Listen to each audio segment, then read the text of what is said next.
Alright guys, welcome back to another video.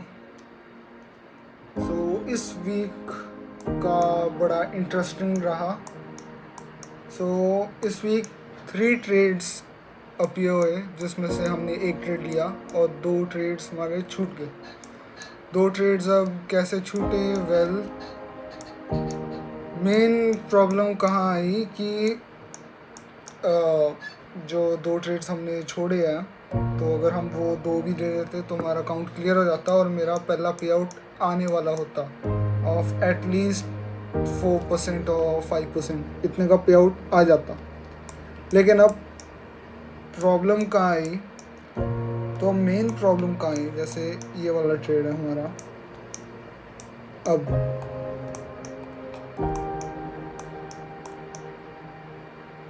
मेरी strategy के according हम एशिया का हाई और एशिया का लो मार्क कर लेते हैं. उसके बाद जब हम ये मार्क कर लेते हैं फिर हम वेट करते हैं उनका स्वीप होने का, और 6:30 के बाद हम एंटर करते हैं आफ्टर चेंज ऑफ करेक्टर. यहाँ पर स्वीप हो चुका था और आफ्टर 6:30 हमने एंटर करने का देखा. चेंज ऑफ करेक्टर आया, लेकिन वापस change of character for the upside. फिर वापस चेंज ऑफ करेक्टर आया, और अब प्रॉपर अब जब चेंज ऑफ करेक्टर आ गया था तो हमने एंटर नहीं किया इसको. क्यों नहीं एंटर किया? ये देख रहे हो थोड़ा सा, ये एक तो ये रीज़न था, और एक मुझे था कि इसमें जो बड़ी विक्स वगैरह बन रहे हैं वो था. ये मतलब मेरा स्ट्रेटजी के अकॉर्डिंग मुझे तब नहीं ट्रेड करना होता है जब बड़ी विक्स वगैरह बनती है. मैंने बैक टेस्ट वगैरह किए हैं तो उस पर मतलब बहुत ज़्यादा अच्छा इसका विन रेट वगैरह आया है, और मतलब ओवरऑल 1 ईयर का. मुझे बड़ी विक्स वाले दिन पर एंटर नहीं करना होता. लेकिन अब जैसे यहाँ पर है, यहाँ पर बड़ी विक्स वगैरह नहीं थे. It was just normal market conditions. ये ट्रेड हमारा अगर मैं कर लेता तो इस पर 6% का प्रॉफिट हो जाता, और हम -3% से प्लस का 3% पर आ जाते. लेकिन हमने ये ट्रेड नहीं लिया. उसके बाद नेक्स्ट ट्रेड ये वाला हमने ट्रेड लिया था. इस ट्रेड में भी सेम वही एशिया का स्वीप हुआ, एशिया का हाई स्वीप हुआ था. उसके बाद चेंज ऑफ करेक्टर आया, लेकिन इसमें मैंने ये नहीं देखा, नोटिस नहीं किया कि जो इसका ये वाला एरिया था ये इससे बड़ा था. और जब मैंने ट्रेड वगैरह किया था ये, तब मेरी स्ट्रेटजी के अकॉर्डिंग तब मुझे पता भी नहीं था ये ऐसे ट्रेड करना होता है, इस पर भी ट्रेड कर सकते हैं. मुझे था कि ये मतलब बुरा कैंडल है, बुरा सेटअप है. लेकिन बाद में मुझे पता चला ये उल्टा परफेक्ट है. इस पर probability of winning is much higher than the normal setups. तब मैंने शुक्र से देखा नहीं तो ये भी ट्रेड नहीं लेता मैं. और इस पर हमने 4% का प्रॉफिट किया. 11 o'clock तक हमने होल्ड किया. 10 o'clock पर मैंने ब्रेक इवन कर लिया था. फिर उसके बाद 11 o'clock मैंने परफेक्ट टाइमिंग पर इसको क्लोज़ किया. अगर क्लोज़ नहीं करता फिर ये वापस हमारा ब्रेक इवन पर चल जाता. ये हमारा ट्रेड है वेडनेसडे का. उसके बाद थर्सडे को हमारा ये वाला ट्रेड बना था. ये भी ट्रेड मैंने नहीं लिया, नहीं तो इस पर हमारा 1:3 का फिर से प्रॉफिट हो जाता. 6% और अचीव हो जाता. 9% पहले 3% के प्रॉफिट पर आए. उसके बाद हमने 4% में आए, 7% हुआ. उसके बाद वापस 6% के प्रॉफिट में आए. मतलब 1% का अकाउंट क्लियर हो जाता और 1% का पे आउट भी आ जाता. तो हमने ये क्यों नहीं लिया? Again same simple. First candle का जो हाई है, जो सेकंड कैंडल है वो उससे बाहर ओपन हुआ, और ये फिर मुझे कन्फ्यूजन हुआ. फिर मैंने ये देखा, मैंने सोचा कि जो पिछले दिन वाला ट्रेड था उसमें भी ये हुआ था. ये तब मैंने ट्रेड एंटर भी नहीं किया था. मैं एंटर करने वाला था लेकिन मैंने किया नहीं. फिर मैंने पिछले जो भी बैक टेस्ट वगैरह करके जो डेटा वगैरह आया मैंने उस सबका देखा. तो उससे मुझे पता चला कि जब ऐसा होता है तब विन रेट अपने आप 80% या 80% चल जाता है. 80-90%. The probability of losing this trade is then only 20 or 10%. But I didn't take this trade, और फिर हमारा फिर से 6% का प्रॉफिट छूट गया. ओवरऑल हम अकाउंट पे 1% के वापस प्रॉफिट में हैं। हम -3% से, यहाँ पर हमारा -3% हो गया था, हम उससे वापस 1% में प्रॉफिट में आ गया वापस। लेकिन अब मेन दुख ये हुआ था कि अकाउंट क्लियर हो सकता था इस हफ्ते, लेकिन अकाउंट क्लियर नहीं हुआ। लेकिन इससे मुझे और अपनी स्ट्रेटजी वगैरह के बारे में पता चला। पहला कि मेरी स्ट्रेटजी काम करती है। दूसरा, मेरी स्ट्रेटजी में जब सर्टेन चीज़ होती है तब उल्टा वो ज़्यादा अच्छा होता है, बुरा नहीं होता। और तीसरा कि सही मार्केट कंडीशंस कौन से और बुरे मार्केट कंडीशंस कौन से है, उसके मैंने स्क्रीनशॉट वगैरह ले लिए थे। तो जब भी अब मैं नया ट्रेड वगैरह लूँगा तो मैं मार्केट कंडीशंस पहले से देख लूँगा 6:30 पे ही कि मार्केट कंडीशंस कैसे है, कि बाद में मुझे कॉन्फ्लिक्ट नहीं करेगा वो मेरे सारे डिसीजन मेकिंग वगैरह के साथ जब मैं ट्रेड करना शुरू करूँगा।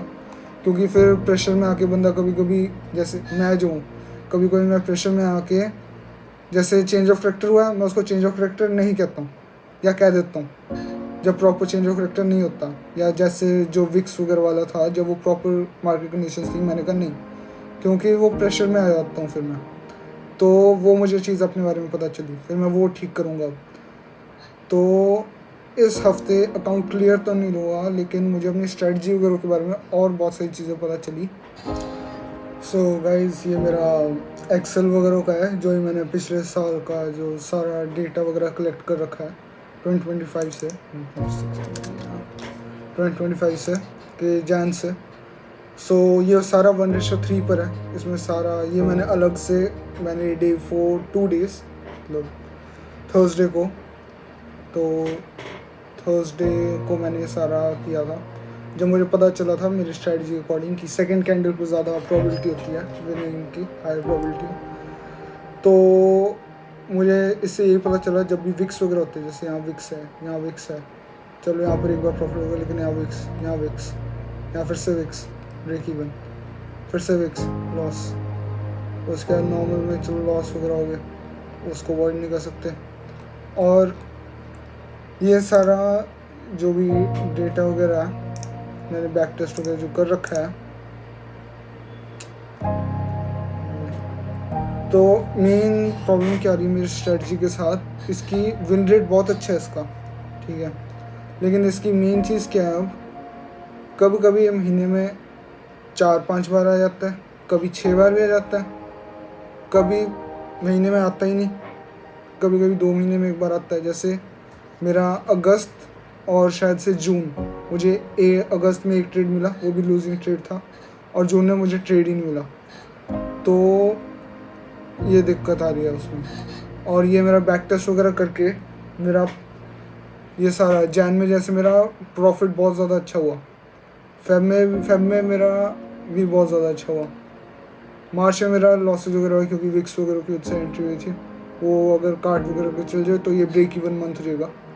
अप्रैल में मेरे प्रॉफिट वगैरह हुआ, मई में मेरा थोड़ा सा लॉस वगैरह हो गया, जून मेरा उल्टा अच्छा गया था, तो मैंने जून में एक ट्रेड लिया शायद या 1-2, उसके बाद जुलाई में मेरा लॉस वगैरह हुआ, अगस्त में मैंने एक ही ट्रेड लिया, उसमें लॉस हुआ, सितंबर में अच्छा गया, अक्टूबर अच्छा गया, और नवंबर दिसंबर का पता नहीं। अब दिसंबर में मुझे शायद से ट्रेड मिला है, तो विन रेट इसका तो यहाँ 38% दिखा रहा है, लेकिन उससे ज़्यादा ही है, 60 या 70% है win rate at 1:3, so it's amazing for me. और 1 ईयर में हमने 30% का प्रॉफिट किया विद इन 1 ईयर, और अगर वो विक्स वगैरह वाले भी हम हटा दे तो ये शायद से हमारा 40% या 50% तक भी जा सकता है। सो 1 ईयर में 40% 5K के अकाउंट पे कम होएगा, हाँ पता है, लेकिन अब 5K अकाउंट पे थोड़ा ना रहना। फिर मेरा मेन यही एम है कि 5K अकाउंट से जो भी पे आउट वगैरह होएगा उसमें से 50% वापस मैं री इन्वेस्ट करूँगा इसमें, 40 या 50%, और मैं फिर लूँगा 10K वाला अकाउंट, 10K वाला अकाउंट लूँगा, या मतलब थोड़े और पैसे जोड़ के 25K का ही ले लूँगा डायरेक्ट। सो मेरा वो एम होएगा जब मेरा पहला पे आउट वगैरह आ जाएगा।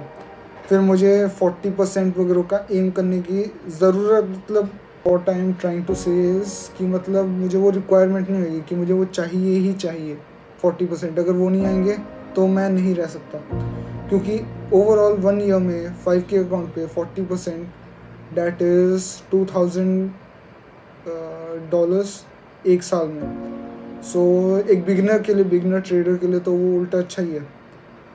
सो एवरेज मेरा महीने का आएगा फिर $140 वगैरह। सो $140 का 50% अगर हम करें तो $7,000 होगा। 7,000 क्या, $70 होगा। सो $70 मैं वापस री इन्वेस्ट करूँगा इसमें। और जैसे 5K वाला अकाउंट जो है वो आता है एट एवरेज लगा के चले, अगर हम $40 का, वैसे तो 36 या $32 का, लेकिन $40 के आसपास लगा के चले। सो 40 + 40 80। सो $80 का हमारा 10K वाला चैलेंज आएगा। सो 10K वाला जो चैलेंज होएगा उसके लिए मुझे $80 जोड़ने पड़ेंगे। और फिर जब वो आएगा, फिर हम अगर उस पर अब $10,000 का 40% कितना हुआ, $4,000 एवरी ईयर। सो $4,000 जैसे 4 lakhs होगी फिर हर ईयर, हर साल का। फिर उससे मतलब मैं फिर 25K वाला, फिर 50K वाला, फिर हम 100K वाला अकाउंट वगैरह लेंगे। तो मेरा वही एम है इसमें, स्केल अप करने का अपना सारा कैपिटल वगैरह। और फिर मैं लाइव अकाउंट वगैरह में भी अपना करूँगा ये इन्वेस्ट वगैरह, 20% ऑफ द टोटल इनकम। और 20% वगैरह जो मेरे मतलब नेसेसिटीज़ है उसमें, और जो 10% है वो मेरे नॉर्मल खर्च वगैरह होने के लिए, जो भी मुझे मतलब मन होएगा फिर मैं उससे खरीद लूँ। सो मैंने हर दिन इस वाले पे मैंने जो स्ट्रीक वगैरह थी, सो मैंने 3 hours 3.5 hours every day invest वगैरह किया बैक टेस्ट वगैरह का। तो इसलिए अभी मैंने दिसंबर तक का बैक टेस्ट किया है। मेरे 4 months रहते हैं, 4 months, January, February, March and April. सो ये 4 months रहते हैं मुझे जो बैक टेस्ट करने हैं। वो मैं मंडे को और ट्यूसडे को, ये दोनों मेरे हो जाएंगे, या मंडे को भी हो सकते हैं बस। फिर उसके बाद मैं फिर अब ये और रिफ़ाइन करने के लिए मैंने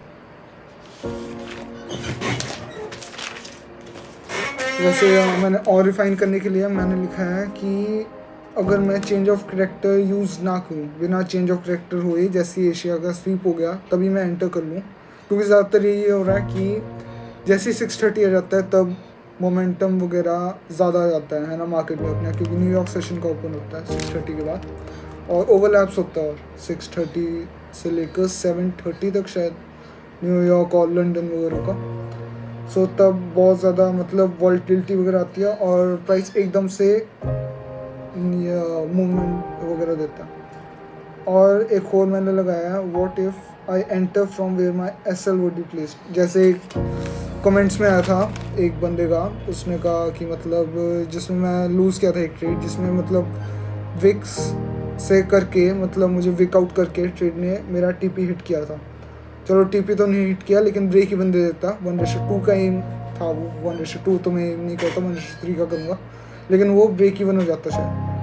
सो उसने कहा कि अगर मैं, जहाँ मेरा SL वगैरह है, अगर मैं वहाँ अपना लगाऊँ, एंटर वगैरह वहाँ करूँ जब जैसी विक वहाँ पर है, सो वो आइडिया में मैं टेस्ट आउट करूँगा। Thanks to him for giving me that advice. So जैसे ये ख़त्म हो जाएगा ये वाला बैक टेस्ट करने वाला 4 months का रिमेनिंग, तब मैं फिर इसका बैक टेस्ट करूँगा अगर चेंज ऑफ करेक्टर के साथ हम एंटर करेंगे बिना उसके। और उसके बाद मैं या तो मैं ये बैक टेस्ट करूँगा तभी कि मतलब अगर मैं SL वहाँ लगाऊँ, एंटर वहाँ करूँ जहाँ मेरा SL होता। सो ओवरऑल दिस वीक का हमने 4% की प्रॉफिट में है, हमने -3% से वापस हम 1% के प्रॉफिट में आ गया। और दिस नेक्स्ट वीक का हमारा एम होएगा अकाउंट क्लियर करना, क्योंकि बहुत टाइम लग रहा है अकाउंट क्लियर होने का। इस हफ्ते अकाउंट क्लियर हो जाता लेकिन नहीं हुआ। लेकिन फिर मुझे और बहुत सारी नई नई चीज़ें भी पता चली अपनी स्ट्रेटजी वगैरह के अकॉर्डिंग, और रिफाइन वगैरह भी हुआ। सो Yeah, thank you all for watching this video, and I will see you guys in the next one.